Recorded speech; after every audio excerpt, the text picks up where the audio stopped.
성형외과 전문의가 밝히는 양악수술의 진실. 병원이 당신에게 알려주지 않는 진실에 대해서 신재원, 이진한 두 분의 의사께서 이렇게 하고 있는데, ID병원의 대표 원장인 박상훈 원장이 이렇게 밝히는 양악수술의 진실. 양악수술이 만병통치약. 저도 양악수술을 받으면 예뻐지겠죠? 양악수술을 해주세요. 가끔 전후 좌우 상담도 받지 않고 다짜고짜로 양악수술을 해달라는 사람이 있다. 양악수술에 대한 사전 정보를 충분히 입수하고 고민한 다음 양악수술을 결심한 경우는 그래도 괜찮다. 양악수술이 무엇인지 전혀 알지도 못한 상태에서 무조건 양악수술을 해달라고 때를 쓰면 난감하기 이를 데가 없다. 물론 환자 탓만 할 수는 없다. 양악수술을 받은 사람들을 보면은 대부분 외모의 변화가 참으로 드라마틱하다. 연예인은 말할 것도 없고 일반인도 전혀 다른 사람처럼 예뻐진 경우가 많다 보니 양악수술은 이꼬르 예뻐지는 수술로 이해하는 것도 무리는 아니다. 하지만 양악수술을 받았을 때 예뻐질 수 있는 사람은 따로 있다. 양악수술은 턱이 너무 많이 나왔거나 입이 튀어나왔거나 턱이 없는 것처럼 옆모습에 문제가 있는 사람들에게 적합한 수술이다.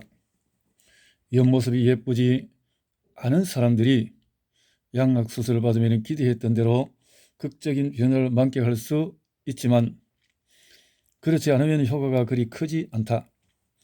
양악수술은 눈이나 코처럼 간단한 수술이 아니다. 그만큼 수술을 했을 때의 변화가 극적이지 않으면 환자 스스로 만족하기 어렵다. 의사들도 큰 변화가 없다고 예상되는 경우에는 수술을 권하지 않는다. 그래도 수술을 해주세요. 모든 결과는 제가 책임질 테니까 원장님은 수술만 해주세요.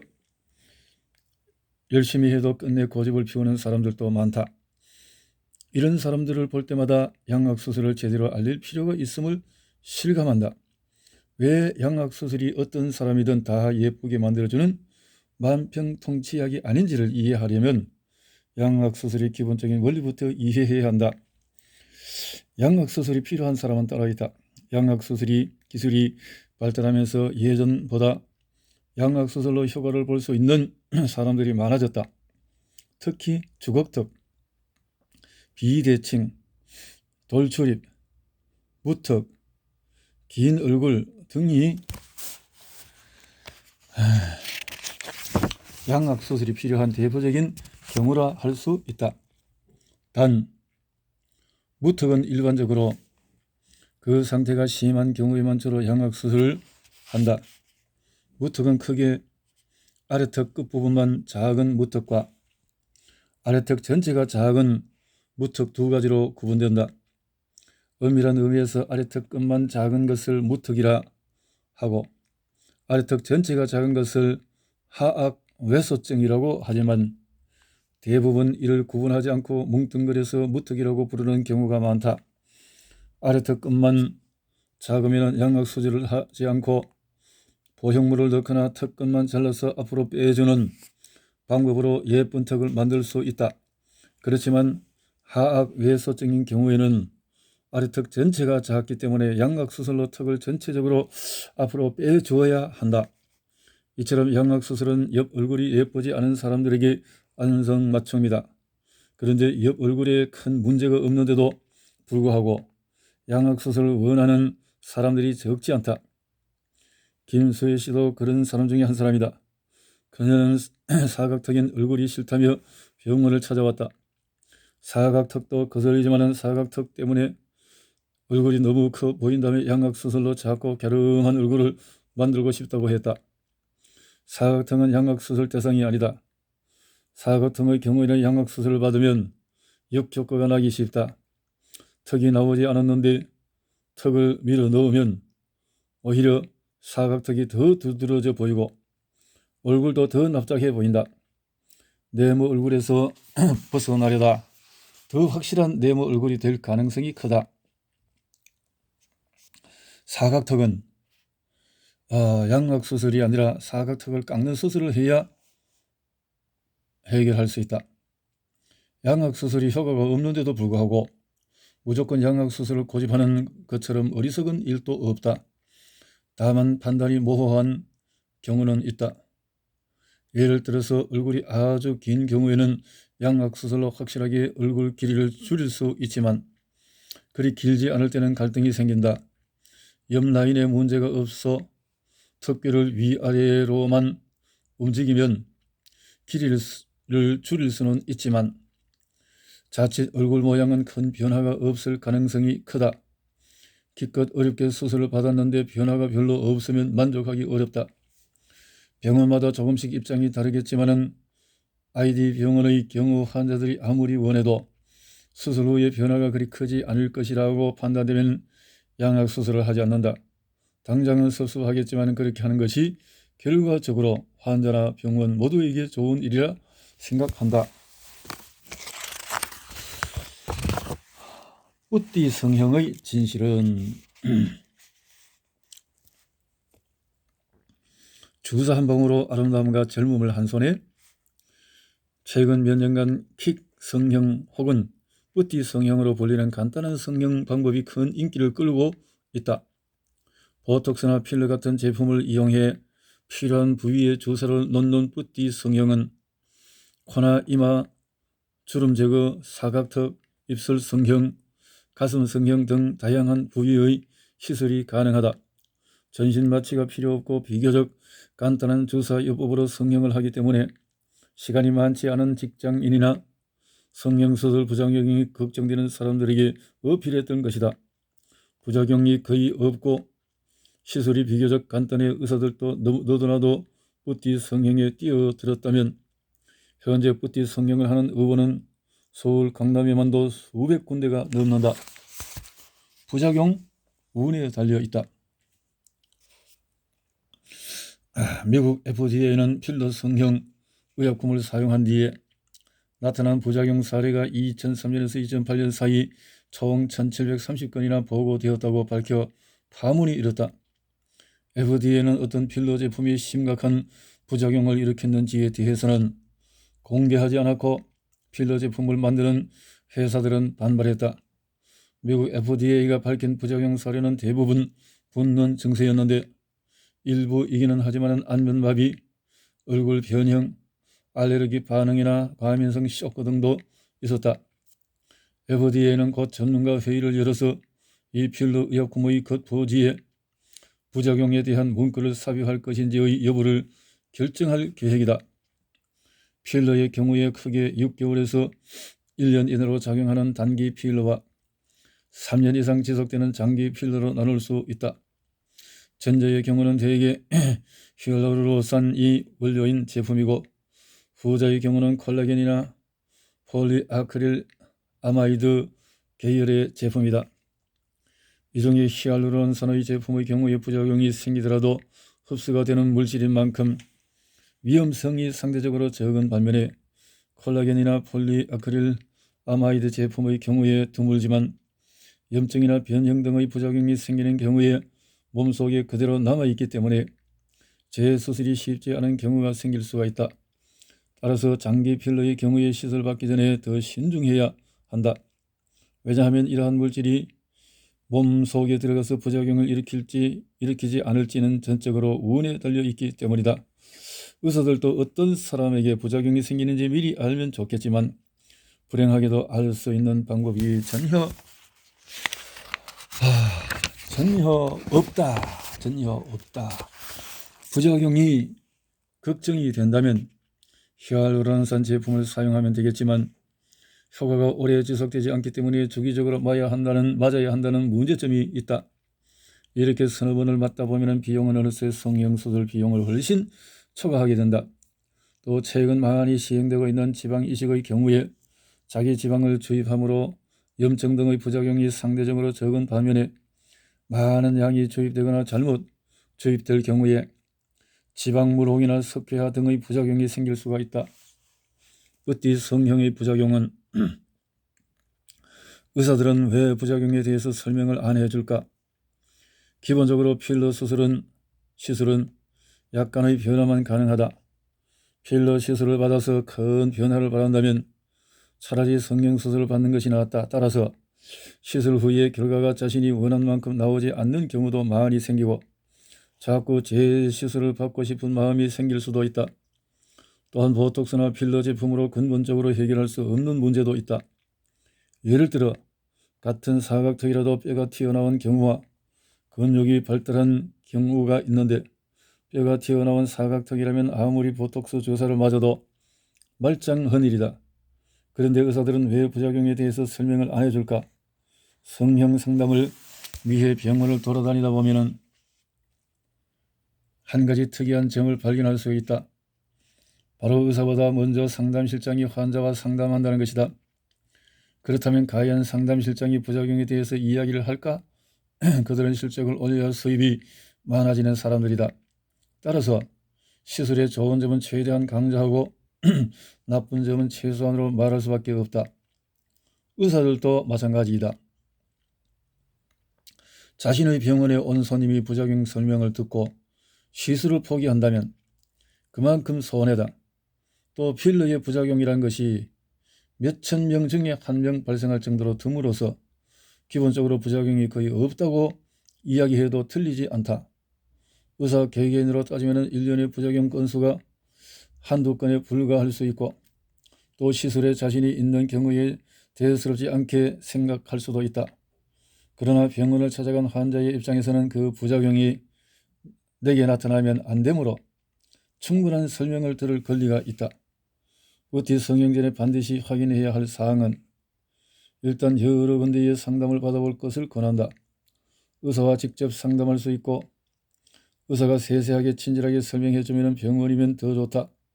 필러 수술의 장점뿐만 아니라 단점도 이야기해주면서 필러 시술로 원하는 효과가 나타나지 않을 수 있다고 말해주면 저는 의사라면 더 좋다. 필러 시술에 쓰는 제품을 설명하면서 제대로 된 제품을 쓰고 있다는 것을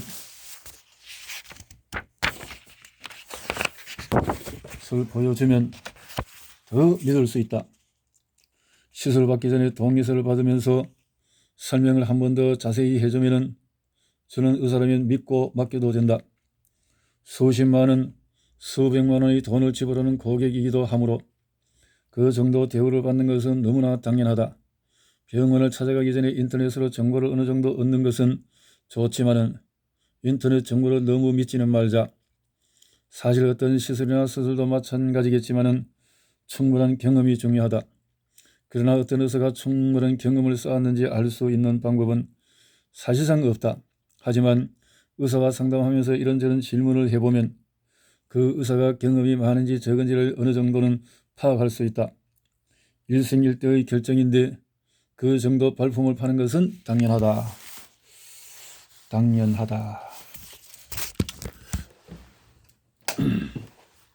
탈모 치료의 진실은 탈모 환자를 2번 울리는 기막힌 상술. 정말 죽고 싶을 정도예요. 치료만 된다면 수단과 방법을 가리지 않을 겁니다. 얼마 전 탈모 상담을 받으러 칠러씨를 찾은 20대 대머리 총각이 이모 씨는 절규에 가까운 하소연을 했다. 심각한 탈모를 겪어보지 않은 사람들은 설마 그 정도로 괴로울까 싶을 수도 있겠지만 이런 심정은 결코 과장이 아니다. 탈모 스트레스는 벌거벗은 몸이 노출되는 수치심에 비견될 정도로 심각하다. 이제 탈모는 더 이상 40대 이상 중년 남성들의 고민이 아니다. 요즘은 20대, 30대 남녀도 탈모에 고민하는 사람이 많다. 아침마다 머리 감기가 겁난다는 사람도 있다. 그러다 보니 신문이나 TV 방송에서 탈모 치료제나 탈모 방지 비누, 탈모 방지 샴푸 광고가 나오면 유심히 봐두었다가 사서 사용해 보곤 한다. 하지만 어찌된 일인지 이마에 거울은 자꾸 깊어만 가고 빠지는 머리카락은 영 줄어들지 않는다. 머리 빠지는 것 때문에 고민이 많은 사람들은 대개 탈모 방지 또는 보조제를 마치 치료인 약 착각하고 사용하는 경우가 많다. 그러나 시중에 판매되는 탈모 보조제, 탈모 방지제 등은 식약청에서 약품으로 허가받지 않은 것들이므로 약이 아니다. 이들 제품은 그저 한낱 보조제에 지나지 않으므로 효과는 크지 않다. 그동안 수많은 탈모 방지 제품이 광고를 통해 판매되다가도 시간이 지나면 다 사라지고 새로운 것으로 대체되곤 하는데, 이는 그 효과가 그리 크지 않음에 대한 반증이기도 하다. 각종 탈모 치료법의 허가실, 먹는 약 프로페시아, 바르는 약 미녹시딜, 대머리로 진행되는 사람들에게 유일한 치료법은 어떤 것이 있을까? 안타깝게도 현재로서는 머리카락을 재생시키는 확실한 방법은 거의 없다고 보면 된다.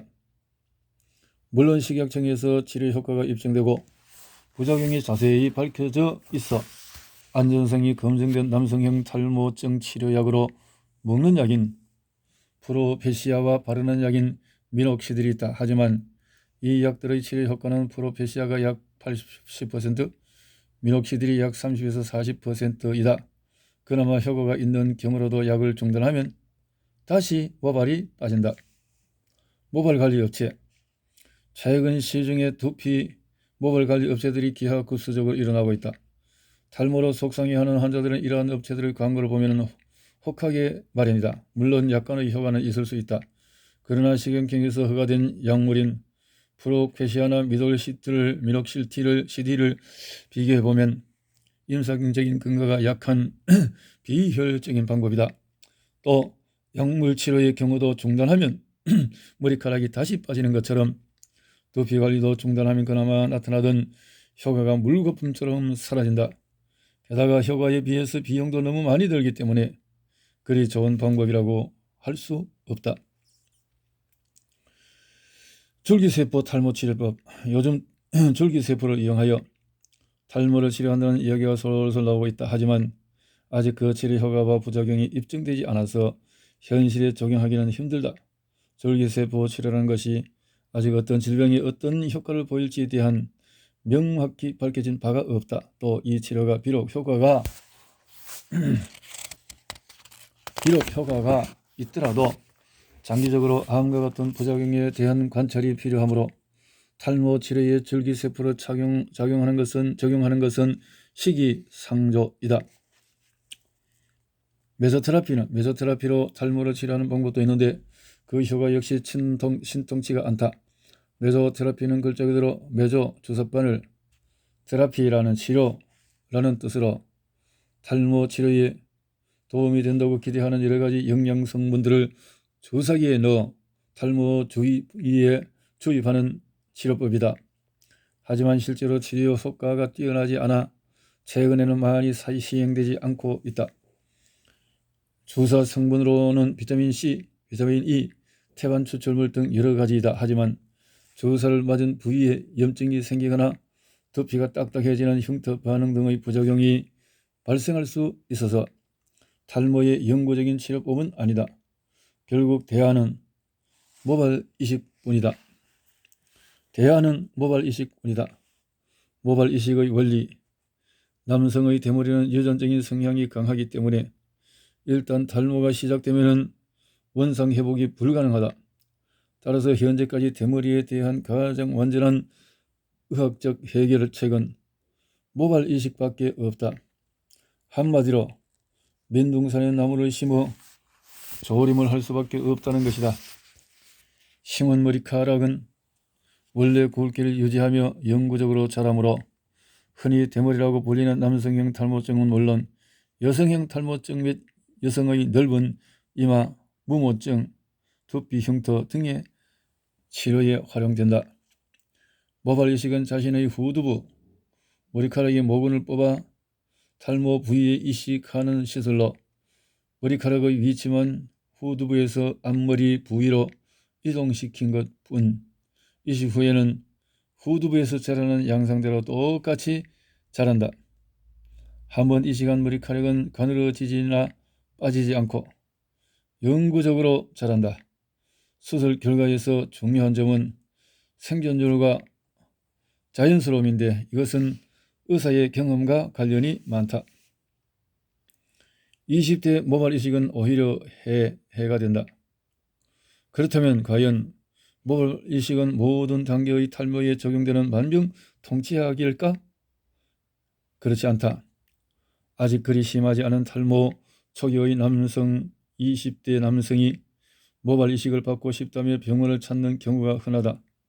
이들은 결혼하고 시집할 시기인 바로 지금이야말로 머리카락이 필요한 시기이지 결혼한 후나 사회적으로 안정된 중년 이후에는 탈모에 거의 신경 쓰지 않을 것 같다고 말한다. 또한 이런저런 사정 이야기를 하면서 당장 탈모 부위에만 모발 이식을 해달라고 부탁한다. 하지만 이 경우에 근시간적으로 수술하면 오히려 환자에게 해가 될 수 있다. 20대 탈모 환자 중에서 상당수가 현재 상태에서 더 이상 탈모가 진행되지 않을 것만 같다는 생각을 한다. 하지만 분명히 탈모는 계속 진행된다. 그러니 아직 탈모 초기 단계인데 골이 깊어진 이마에만 모발을 이식했다고 가정해 보자. 세월이 지나 탈모가 더 진행되면 이식한 부분에만 모발이 남는다. 나머지 탈모가 진행된 곳은 빈 공간으로 남아서 더 이상한 모양이 되고 만다. 한편 꼭 모발 이식 수술을 해야 해결될 탈모를 겪고 있는 사람에게 수술을 권하지만 여러 가지 이유로 수술을 받지 않는 사람도 있다. 그런 경우 두피 관리나 효과도 없는 탈모 보조 제품 등으로 비용과 시간만 낭비한다. 그러다가 결국 상당 기간이 지난 후에 역시 수술밖에 길이 없는 것 같다면서 병원을 찾는 경우가 허다하다. 모발 이식은 자신의 남은 머리카락을 이용하므로 평생 2, 3번밖에 시술할 기회가 없다. 따라서 모발 이식 의사는 수술을 하는 테크닉뿐만 아니라 환자의 인생 전체를 놓고 언제 모발 이식을 해야 할지 적절한 타이밍을 선택할 줄 아는 덕목이 필요하다. 한마디로 탈모에 관한 토털 코네이터 또는 토털 플래너가 되어야 한다. 그럼에도 불구하고 실제 많은 환자들 당장의 상태만 개선하면 되지 않나 하는 유혹에 따라서 움직이고 있다.